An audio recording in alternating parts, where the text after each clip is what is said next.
Hello everybody, welcome back to my sunroom here on this gorgeous day in September. Oh my goodness, the temperatures have gotten much cooler the last week or so. The light is reducing little by little, you can tell. We're at about 13 hours of sunlight a day now here in East Tennessee. So I thought I would go over Christmas and Thanksgiving cactus care for September.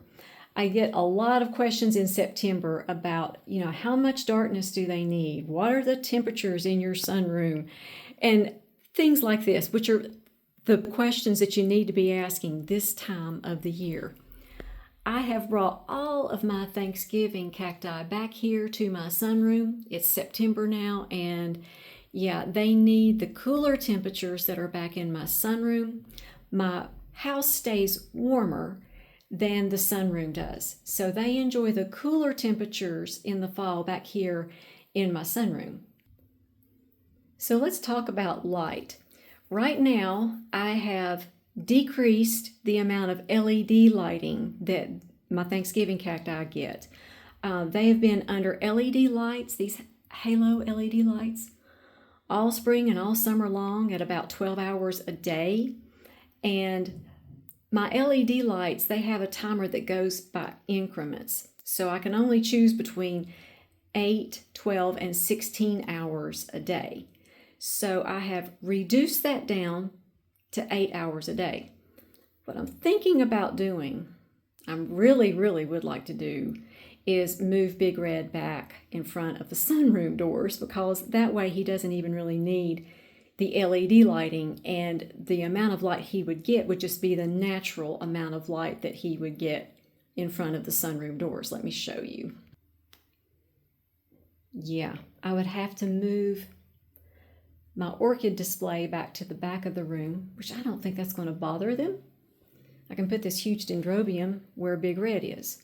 But you see how I wouldn't have to keep up with LED lighting with Big Red. He could just be here getting the normal amount of sunlight that he would normally get in the day anyway. Might be a better idea. I just had that idea. So the next time you see Big Red, he might be right here. I don't know if he's going to fit though. I'll have to measure him, and I'll have to see, but I'll keep you all posted as to what I do with Big Red this fall. So back to light. I kind of went down a rabbit hole there for just a second, so thank you. Thank you for listening to that.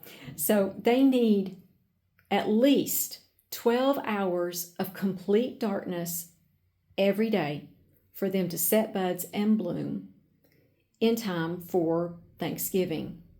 So in other words, in October, you're going to need to decrease the amount of light that they get and make sure that they don't get any more than 12 hours of sunlight a day. Mine get less than that starting in October. Mine is more like, I'd say that next month we'll be down to 10 and a half, 11 hours of sunlight a day. So you see why they set buds and bloom on time for me for Thanksgiving. Now, the other thing that you can do, probably if I lived in the deep south or in a really warm place, if you live in the deep south, it's going to be very hard for you to give them the temperatures and the drastic decrease in light that they need in time to, for them to bloom in time for Thanksgiving and Christmas. So my sister used to live in South Carolina. She didn't do anything special to hers. She didn't try to get them to bloom on time, and hers actually bloomed in February or March, sometimes as late as April. I know my friend Sharon, who lives in Arizona, she doesn't do anything special to decrease the amount of light and temperatures for hers either, and hers blooms around March or April. So if you live in the deep south, I don't know. It might just be nice to have them bloom on time for your area, which would be March or April. So at least 12 hours of darkness is absolutely required for them to be able to set buds and bloom. And you would put them under a box at night with holes make sure your box has holes because the plant still needs fresh air, right? But you could put them under a box until you notice the buds start forming. I know people who have done that as well. The only thing is you have to remember to take the box off of them during the day. They still need those daylight hours as well. So if you're going to do the box method, just know that you're going to be into it for quite a while. Okay, and now let's talk about temperatures. I've read articles, I've done a lot of research over the years on the temperatures required to get these to bloom. At least 63 to 65. That's what my sunroom stays at night. I've got orchids. I don't want my orchids to get below 65 degrees, let's say. And even that amount of temperature difference during the fall is plenty. So you don't have to do anything marked as far as, really cold conditions. If you live somewhere where the nights are around 60 degrees or so, that's plenty to get them to start budding. And I watered these the other day. It's the middle of September right now. And I noticed that they're already starting to take up less water. Now, as you all know, I water mine year round. I don't withhold water. As a matter of fact, the withholding of water is for Easter cactus care, not for Thanksgiving cactus care. You're just going to find that as the autumn progresses, they're not going to take in as much water. So let's say, okay, this one right here, I normally use about 7 or 8 ounces every time that I water this one. This one, 3 or 4 ounces in September, it's plenty.